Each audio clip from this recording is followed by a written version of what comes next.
It's the late 1800s, and you've been sitting on the steam train for almost 5 hours since leaving Sydney. You've made it to Mount Victoria, and finally the train comes to rest, beneath a cloud of hissing steam. Your ears are ringing, your backside is numb, and your eyes are gritty because of that other passenger that kept opening their window, allowing soot and smoke into the carriage.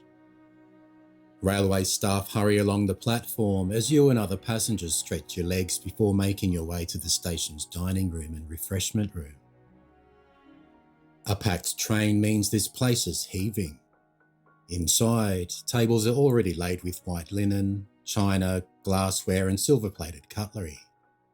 Servers move quickly between the dining room and kitchen, getting everyone fed before the whistle signals that it's time to reboard.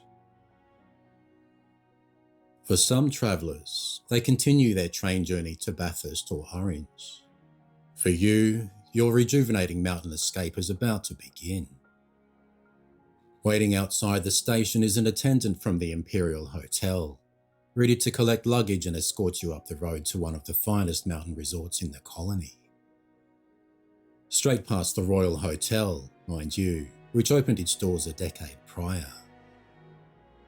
Within minutes, you're settling into elegant rooms, strolling broad verandas, or climbing a spiral staircase to take in sweeping views across rugged wilderness. Long before Katoomba became the best-known destination in the Blue Mountains, Mount Victoria had already established itself as a fashionable mountain retreat. Visitors came seeking cool air, a stunning landscape and an escape from Sydney's heat and pollution. The railway brought them here, but it was the town's hotels, guest houses and bustling railway refreshment rooms that transformed a railway stop into one of Australia's earliest mountain resorts.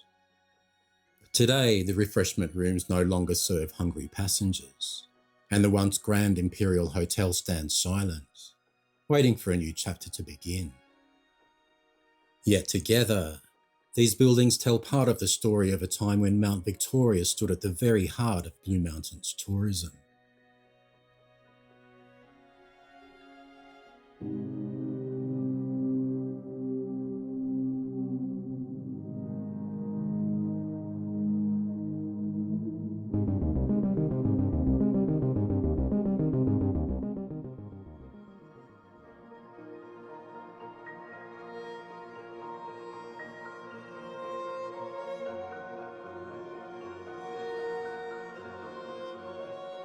Previously known as One Tree Hill, Mount Victoria was a sleepy place until steam trains arrived in 1868, kick-starting the village and bringing people up the mountains faster than horse and coach. It quickly became one of the most important stops on the Western Line. Perched at just over 1,000 metres above sea level, its cool, invigorating climate provided welcome relief from the city's oppressive humidity. Some came simply for a holiday, while others sought the restorative mountain air, believing it could improve health. Whether they arrived for recreation or recuperation, they found a growing township ready to welcome them. As more visitors discovered Mount Vic's charms, the township began to evolve.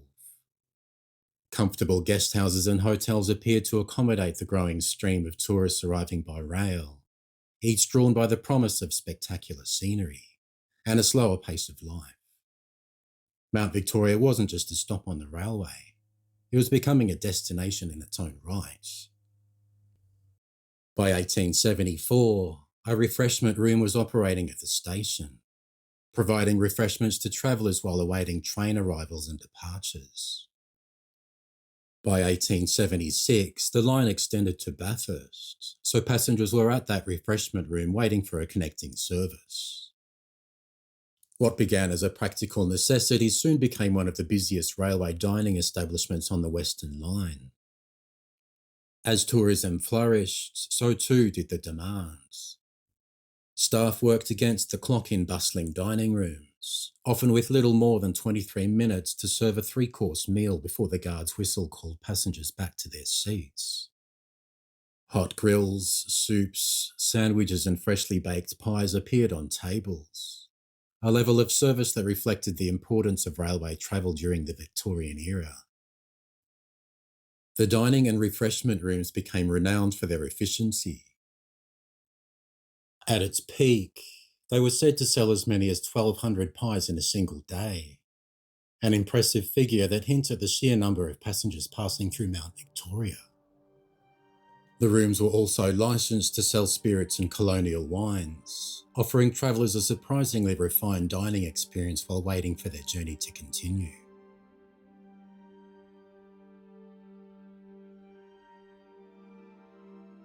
Though not every visitor left satisfied. In August 1879, a disappointed passenger wrote to the Sydney Morning Herald after arriving on the early morning tourist train from Bowenfels during freezing weather. Expecting a welcome cup of tea or coffee, he found that although the refreshment room was open, no hot drinks were available. He urged the railway commissioners to ensure that such an important stop lived up to its reputation. The complaint may have been an isolated incident, but it highlights that even in the 19th century, travellers expected good service and weren't shy about having a whinge when standards slipped.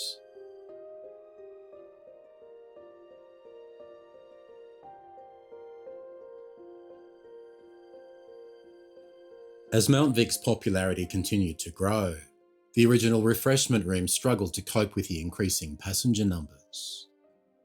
In 1884, a second story was added under the supervision of Engineer-in-Chief George Cowdery. It provided additional dining space for more than 50 guests in its saloon or refreshment room. Here guests could enjoy light refreshments like sandwiches, cakes, pies, a hot drink, or something a little stronger. Upstairs were private bedrooms for travellers and accommodation for the manager and his family. It was a significant investment, reflecting just how important Mount Victoria had become as both a railway hub and a destination for holidaymakers. For many visitors, their first impression of the Blue Mountains wasn't a dramatic lookout or grand hotel, but these busy dining rooms on the railway platform. It was here, over a hot meal served against the ticking clock of a steam timetable, the countless travellers paused before continuing their journey, or their mountain holiday that was only just getting underway. As Mount Victoria's reputation grew, so too did the demand for comfortable accommodation. In October 1878, the Imperial Hotel opened its doors, offering visitors something far grander than a simple country inn. Built at a cost of around £20,000, it quickly earned a reputation as one of the finest tourist hotels in the colony. A newspaper published just weeks after its opening painted a vivid picture of what guests could expect. Elegant private sitting rooms, each furnished with European pianos, welcomed families seeking peace and privacy, while a spacious dining room, reading room, coffee room and billiard room catered for every comfort.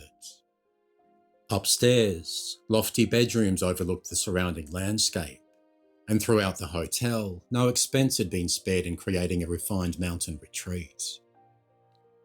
One of the hotel's most admired features was its tower.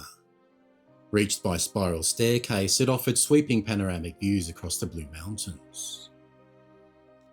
Broad verandas and balconies looked out over the rugged landscape, while beautifully maintained gardens, croquet lawns and recreational grounds invited guests to spend their days enjoying the cool mountain air. Modern comforts were another point of pride.